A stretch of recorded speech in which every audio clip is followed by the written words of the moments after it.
नमस्कार दोस्तों, स्वागत है आपका हमारे YouTube चैनल टारगेट लॉ में। आज का हमारा टॉपिक है registration of a sale deed. कैसे हम एक सेल डीड को रजिस्टर कर सकते हैं, क्या क्या हमें डॉक्यूमेंट्स रिक्वायर्ड होंगे एक सेल डीड के रजिस्ट्रेशन के टाइम पर, और कहाँ ये सेल डीड रजिस्टर हो सकती है, और कौन से एक्ट के अंदर ये सेल डीड का रजिस्ट्रेशन होता है। गवर्नमेंट को सेल डीड के रजिस्ट्रेशन के टाइम पर हमें क्या क्या कौन कौन से टैक्स पे करने होते हैं। तो चलिए आगे इस वीडियो में हम इन चीज़ों के बारे में आपको बताते हैं। जब भी कोई प्रॉपर्टी खरीदते हैं तो उसके लिए एक अमाउंट पे करना होता है, इसलिए ताकि वो प्रॉपर्टी लीगली पूरी तरह से आपकी हो जाए, उसके लिए सेल डीड बनाई जाती है। जब भी हम सेल डीड के रजिस्ट्रेशन की बात करते हैं तो जो प्रॉपर्टी आपने खरीदी है, जहां वो स्थित है, जिस एरिया में स्थित है, उस एरिया के सब रजिस्ट्रार ऑफिस में उसका रजिस्ट्रेशन कराना होता है। जो प्रॉपर्टी का रजिस्ट्रेशन होता है वो सब रजिस्ट्रार ऑफिस में होता है। जब भी कोई सेल डीड रजिस्टर होती है तो वो सब रजिस्ट्रार ऑफिस में रजिस्टर होती है। जो एरिया है, जो प्लॉट है, जो लैंड है, जिस एरिया में स्थित है, उस एरिया के सब रजिस्ट्रार ऑफिस में उसका रजिस्ट्रेशन होता है। और जो एक्ट जिसके अंदर ये सेल डीड का रजिस्ट्रेशन होता है वो है इंडियन रजिस्ट्रेशन एक्ट 1908। जो इंडियन रजिस्ट्रेशन एक्ट 1908 है, इस एक्ट के अंदर ही सेल डीड का रजिस्ट्रेशन किया जाता है। जब भी कोई प्रॉपर्टी का रजिस्ट्रेशन होता है, कोई ज़मीन का रजिस्ट्रेशन होता है, तो उस समय पे सेल डीड ड्राफ्ट की जाती है। तो सेल डीड ड्राफ्ट करने से पहले हमें उस प्रॉपर्टी की गवर्नमेंट वैल्यू को कैलकुलेट करना होता है। तो यह गवर्नमेंट वैल्यू जो कैलकुलेट होती है वो उस एरिया के सर्किल रेट्स के आधार पर कैलकुलेट होती है। जिस एरिया में वो लैंड, वो ज़मीन, वो प्रॉपर्टी स्थित है, उस एरिया के सर्किल रेट्स जो गवर्नमेंट द्वारा प्रिस्क्राइब्ड होते हैं, उन पर यह गवर्नमेंट वैल्यू लैंड की निकाली जाती है। प्रॉपर्टी की गवर्नमेंट वैल्यू कैलकुलेट करने के बाद सबसे पहले हमें स्टैम्प ड्यूटी पे करनी होती है, जो कि ई स्टैम्प द्वारा पे की जाती है। तो जब स्टैम्प ड्यूटी की बात आती है तो माइंड में क्वेश्चन आता है कि ये स्टैम्प ड्यूटी होती क्या है। स्टैम्प ड्यूटी गवर्नमेंट टैक्स के रूप में वसूल करती है, जो कि ट्रांसफ़र ऑफ प्रॉपर्टी के बदले में लिया जाता है। इंडियन स्टैम्प एक्ट 1899 के अनुसार स्टैम्प ड्यूटी वो पे करता है जो प्रॉपर्टी को खरीद रहा है, जो बायर है, जो अपने नाम पर प्रॉपर्टी को ट्रांसफ़र कर रहा है।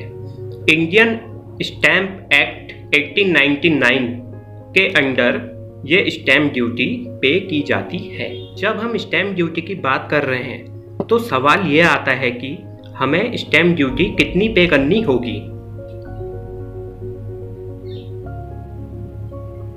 तो इसका जवाब ये है कि स्टैम्प ड्यूटी हर स्टेट में अलग अलग होगी। बस डिपेंड ये करता है कि आप किस स्टेट में रहते हैं।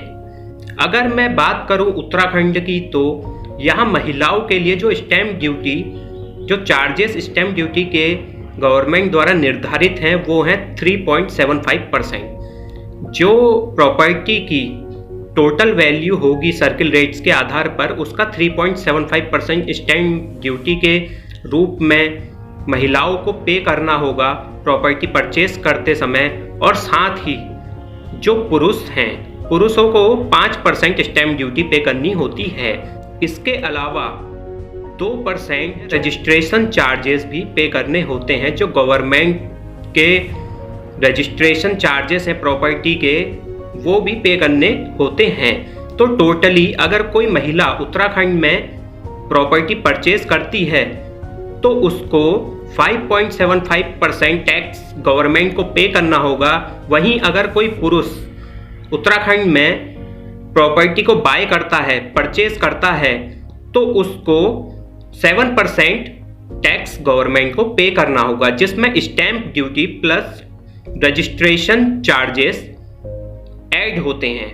रजिस्ट्रेशन चार्जेस जो हैं वो महिलाओं के लिए और पुरुष के लिए सेम है, जो कि 2% हैं। ये चार्जेस हमें प्रॉपर्टी के रजिस्ट्रेशन के लिए पे करने होते हैं। तो ये जो स्टैम्प ड्यूटी और रजिस्ट्रेशन चार्जेस हैं वो बायर के द्वारा, खरीदार के द्वारा स्टेट गवर्नमेंट को पे किए जाते हैं उस प्रॉपर्टी की ओनरशिप लेने के बदले में। जो एक्ट है, जो इंडियन स्टैम्प एक्ट 1899 और जो रजिस्ट्रेशन एक्ट 1908 है, वो स्टैम्प ड्यूटी को गवर्न करता है। तो चलिए आगे हम बात करते हैं कि सेल डीड के रजिस्ट्रेशन के टाइम पे सेल डीड को ड्राफ्ट करने में हमें किन किन चीज़ों की ज़रूरत होती है, क्या क्या इंफॉर्मेशन, क्या डॉक्यूमेंट्स हमें चाहिए होते हैं। तो सबसे पहले जिस प्रॉपर्टी की सेल डीड ड्राफ्ट हो रही है उस प्रॉपर्टी की पूरी इंफॉर्मेशन की वहाँ पर ज़रूरत होगी। जैसे प्रॉपर्टी की डायमेंशंस, जिस एरिया में प्रॉपर्टी स्थित है उस एरिया का नाम, उस एरिया के सर्किल रेट्स जो गवर्नमेंट द्वारा प्रिस्क्राइब्ड हैं, ये चीज़ों की हमें ज़रूरत होगी। उसके बाद बायर और सेलर दोनों की पूरी इंफॉर्मेशन हमें चाहिए होगी सेल डीड में मेंशन करने के लिए।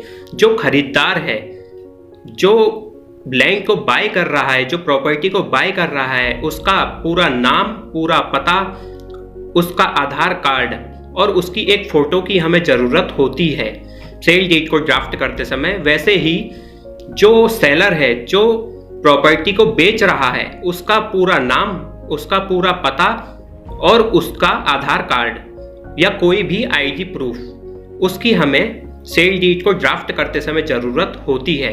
और सेलर की भी हमें एक फ़ोटो की ज़रूरत होती है जो उस सेल डीड में लगाई जाती है। साथ ही साथ प्रॉपर्टी, जो हम प्रॉपर्टी सेल कर रहे हैं, उस प्रॉपर्टी की एक फ़ोटोग्राफ, उस प्लॉट का एक फ़ोटोग्राफ, उस बिल्डिंग का एक फ़ोटोग्राफ जिसकी सेल डीड ड्राफ्ट हो रही है, वो भी उसमें सेल डीड में मेंशन करनी होती है। इन सारी इंफॉर्मेशंस को सेल डीड में मेंशन करके सेल डीड को ड्राफ्ट करने के बाद जब सेल डीड तैयार हो जाती है, उसके बाद हम सब रजिस्ट्रार ऑफिस में सब रजिस्ट्रार के सामने उस सेल डीड को पेश करते हैं, प्रेजेंट करते हैं। तो जब वो सेल डीड सब रजिस्ट्रार के सामने पेश की जाती है तो सब रजिस्ट्रार के उस सेल डीड को पूरा चेक करने के बाद दोनों पार्टीज को उस सेल डीड में सिग्नेचर करने होते हैं। साथ ही साथ जो भी फॉर्मेलिटीज होती हैं उन सबको पूरा किया जाता है। तो जब सेल डीड का रजिस्ट्रेशन होता है उस समय पे हमें दो विटनेस की भी ज़रूरत होती है।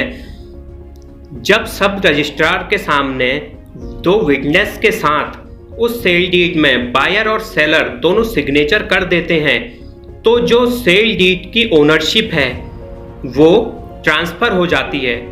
जो बायर है, जिसने ज़मीन खरीदी है, वो प्रॉपर्टी, वो ज़मीन उसके नाम पर आ जाती है। जो टाइटल होता है प्रॉपर्टी का, जो ओनरशिप होती है प्रॉपर्टी की, वो सब रजिस्ट्रार के सामने सेल डीड में सिग्नेचर करने के बाद बायर को ट्रांसफ़र हो जाती है। जो प्रॉपर्टी सेलर ने सेल करी, सब रजिस्ट्रार के सामने पेश हुई, प्रेजेंट हुई, और जब दोनों पार्टीज ने अलोंग विद टू विटनेसेस वो पेश करी और उसमें सिग्नेचर हुए तो उसकी ओनरशिप जो है बायर के पास चले जाएगी। बायर के पास उसका टाइटल चले जाएगा, वो प्रॉपर्टी का ओनर बायर हो जाएगा। ये जो रजिस्ट्रेशन प्रॉपर्टी का सब रजिस्ट्रार ऑफिस में होता है वो इंडियन रजिस्ट्रेशन एक्ट 1908 के अंदर होता है। इसके बाद रजिस्ट्रेशन होने के बाद जो सेल डीड की ओरिजिनल कॉपी है वो बायर को दे दी जाती है। तो अब ये सेल डीड के रजिस्ट्रेशन का प्रोसेस जब पूरा हो जाता है तो आपके मन में एक क्वेश्चन जरूर आया होगा कि ये सेल डीड को आखिर ड्राफ्ट कौन करेगा और उसको रजिस्ट्रेशन के लिए सब रजिस्ट्रार के सामने प्रेजेंट कौन करेगा। तो जो सेल डीड की ड्राफ्टिंग होती है वो या तो गवर्नमेंट द्वारा जो ऑथोराइज्ड डीड राइटर्स होते हैं उनके द्वारा की जाती है या फिर एडवोकेट्स के द्वारा ये डीड ड्राफ्ट की जाती है। और आगे बात रही प्रेजेंट करने की उसको सब रजिस्ट्रार के सामने, तो मैं इंडियन रजिस्ट्रेशन एक्ट 1908 की तरफ जाना चाहूँगा। इंडियन रजिस्ट्रेशन एक्ट 1908 का सेक्शन 32 जो है वो बात करता है persons to present documents for registration. दस्तावेजों को रजिस्ट्रीकरण करने के लिए उपस्थित करने वाले व्यक्ति। कौन व्यक्ति डॉक्यूमेंट्स को प्रेजेंट कर सकते हैं रजिस्ट्रेशन के लिए, ये सेक्शन 32 रजिस्ट्रेशन एक्ट का बताता है। अब हम आगे बात करते हैं, क्या सेल डीड के रजिस्ट्रेशन के समय पार्टीज का प्रेजेंट होना कंपलसरी है, जरूरी है या नहीं है, इस बारे में हम आगे बात करते हैं इस वीडियो में। माननीय उच्चतम न्यायालय ने HP पुट्टास्वामी वर्सेस थिमम्मा के केस के जजमेंट देते हुए ये ऑब्जर्व किया कि सेक्शन 32 जो रजिस्ट्रेशन एक्ट का है वो पार्टीज को मैंडेट नहीं करता है, कंपलसरी नहीं करता है दोनों पार्टीज को प्रेजेंट होने के लिए सेल डीड के एग्जीक्यूशन के टाइम पर। उन्होंने यह भी कहा कि हर कोई स्टेट्स, अलग अलग स्टेट्स के अपने अलग अलग रूल्स है, तो दोनों पार्टीज का उन रूल्स के आधार पर प्रेजेंट होना जरूरी हो सकता है, दोनों बायर और सेलर का।